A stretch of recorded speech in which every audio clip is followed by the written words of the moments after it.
Greetings, this is Jeff Riddle from Christ Reformed Baptist Church in Louisa, Virginia, and this is another in this series of readings from and notes and commentary upon Augustine of Hippo's Harmony of the Evangelists.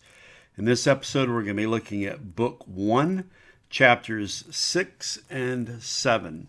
And so let's begin with Book 1 and chapter 6, which is titled, Of the Four Living Creatures in the Apocalypse,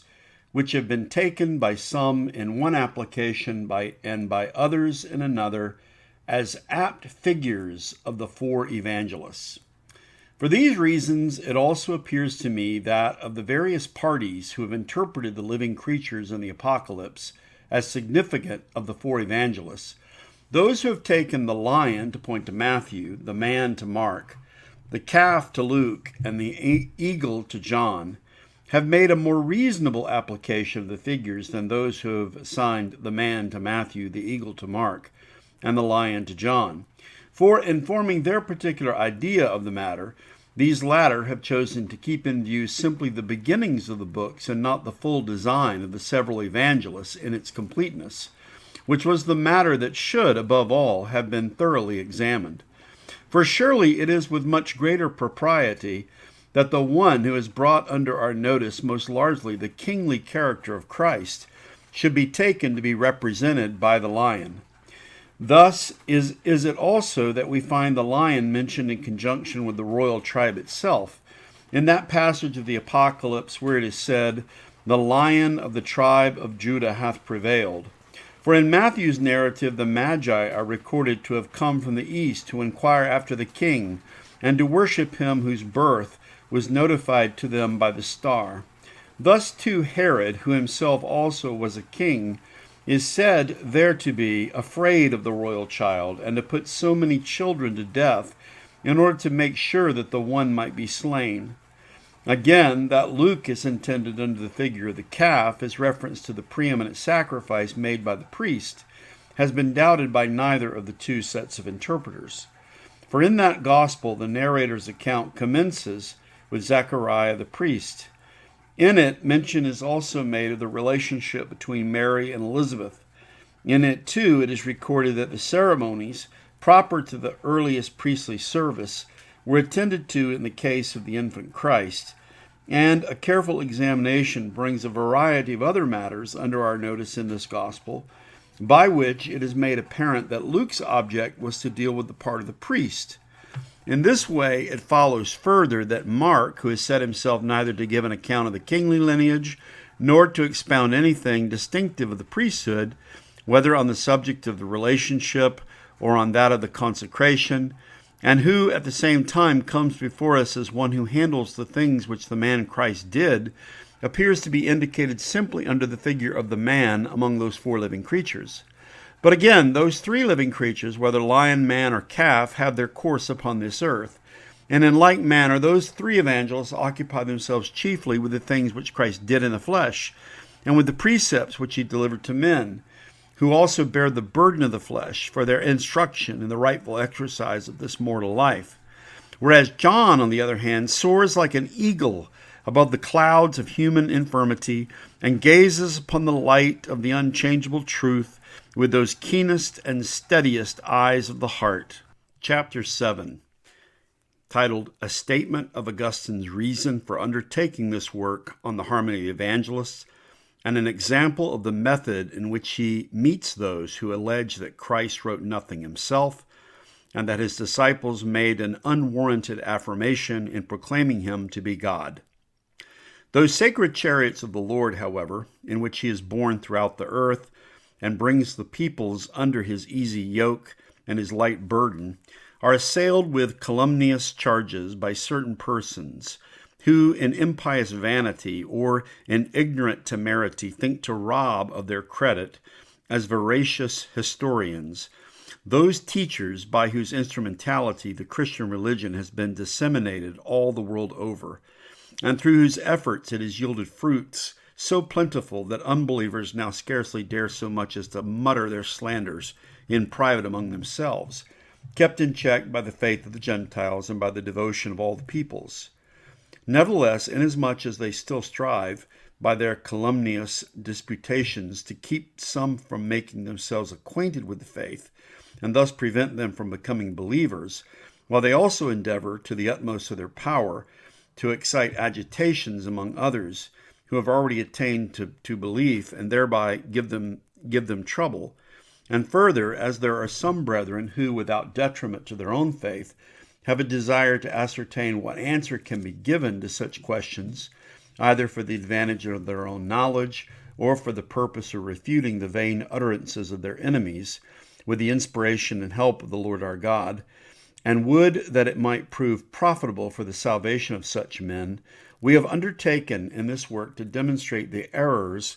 or the rashness of those who deem themselves able to prefer charges, the subtlety of which is at least sufficiently observable, against those 4 different books of the gospel, which have been written by these 4 several evangelists.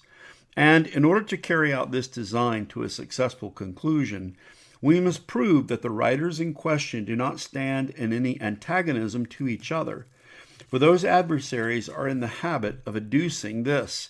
as the palmary allegation in all their vain objections, namely, that the evangelists are not in harmony with each other. But we must first discuss a matter which is apt to present a difficulty to the minds of some. I refer to the question why the Lord has written nothing himself, and why he has left us in the necessity of accepting the testimony of other persons who have prepared records of his history. For this is what these parties, the pagans more than any, allege when they lack boldness enough to impeach or blaspheme the Lord Jesus Christ himself, and when they allow him, only as a man, however, to have been possessed of the most distinguished wisdom. In making that admission,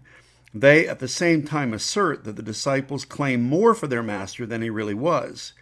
So much more indeed that they even called him the Son of God and the Word of God, by whom all things were made, and affirm that he and God are one. And in the same way, they dispose of all other kindred passages in the epistles of the apostles, in the light of which we have been taught that he is to be worshipped as one God with the Father. For they are of opinion that he is certainly to be honored as the wisest of men, but they deny that he is to be worshipped as God. Wherefore, when they put the question of why he has not written in his own person, it would seem as if they were prepared to believe regarding him whatever he might have written concerning himself, but not what others may have given the world to know with respect to his life,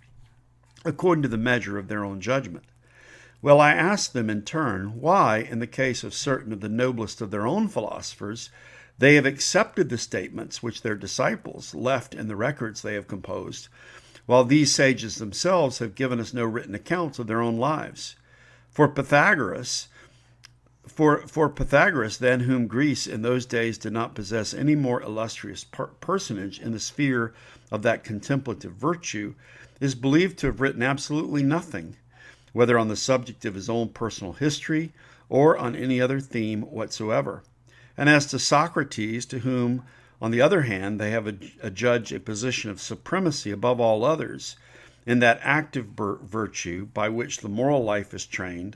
so that they do not hesitate also to aver that he was even pronounced to be the wisest of men by the testimony of their deity Apollo.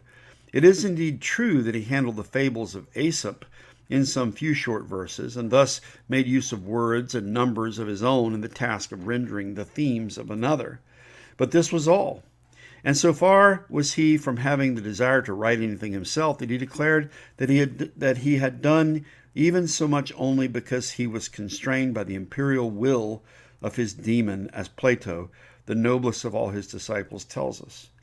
That was a work also in which he sought to set forth in fair form not so much his own thoughts as rather the ideas of another. What reasonable ground, therefore, have they for believing with regard to those sages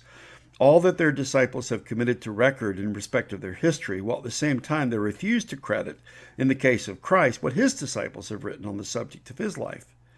And all the more may we thus argue, when we see how they admit that all other men have been excelled by him in the matter of wisdom, although they decline to acknowledge him to be God. Is it indeed the case that those persons whom they do not hesitate to allow to have been by far his superiors have had the faculty of making disciples who can be trusted in all that concerns the narrative of their careers, and that he failed in that capacity. But if that is a most absurd statement to venture upon, then in all that belongs to the history of that person to whom they grant the honor of wisdom, they ought to believe not merely what suits their own notions, but what they read in the narratives of those who learned from this sage himself those various facts which they have left on record on the subject of his life. Here ends Augustine's Harmony of the Evangelists, Book 1 and chapters 6 and 7, and we're going to move on to some brief notes and commentary on these two chapters. First on Book 1, Chapter 6, titled of the Four Living Creatures in the Apocalypse, which have been taken by some in one application, and by others in another, as apt figures of the four evangelists. Augustine discusses here the so-called tetramorph, a development in early Christian literature and art, in which the four evangelists are depicted as the four living creatures in Revelation 4, 6, and 7, drawing on Ezekiel 1, verse 10.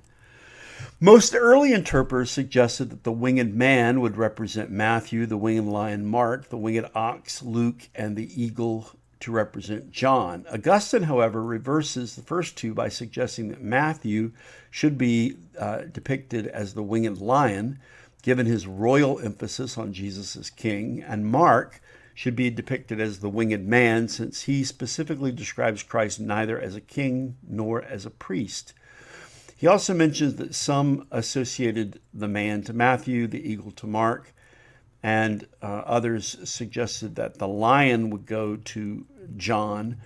but he contends in the end that the ox is rightly given to Luke, given Luke's emphasis on Jesus as priest and the association with oxen with sacrifices,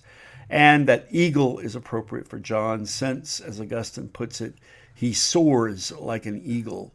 in his high view of Christ. Moving on now to some notes and commentary on Book 1 and Chapter 7, which is labeled A Statement of Augustine's Reason for Undertaking This Work on the Harmony of the Evangelists, and an example of the method in which he meets those who allege that Christ wrote nothing himself, and that his disciples made an unwarranted affirmation proclaiming him to be God. Augustine begins this chapter by describing the Gospels as chariots, in which Christ is borne throughout the earth and brings the peoples under his easy yoke and his light burden. This image in Augustine will later be picked up on by John Calvin when he writes his commentary on the first three Gospels, his Harmony of the Evangelists. Augustine also notes the calumnious attacks on the Gospel by those who want to keep men from the faith. Thus, he sets out in particular to show that the Gospels, quote, do not stand in any antagonism to each other, end quote. In other words, he wants to harmonize the Gospels for those who attack them for inconsistencies among the different accounts. He also addresses the criticism raised by some that Jesus himself wrote nothing,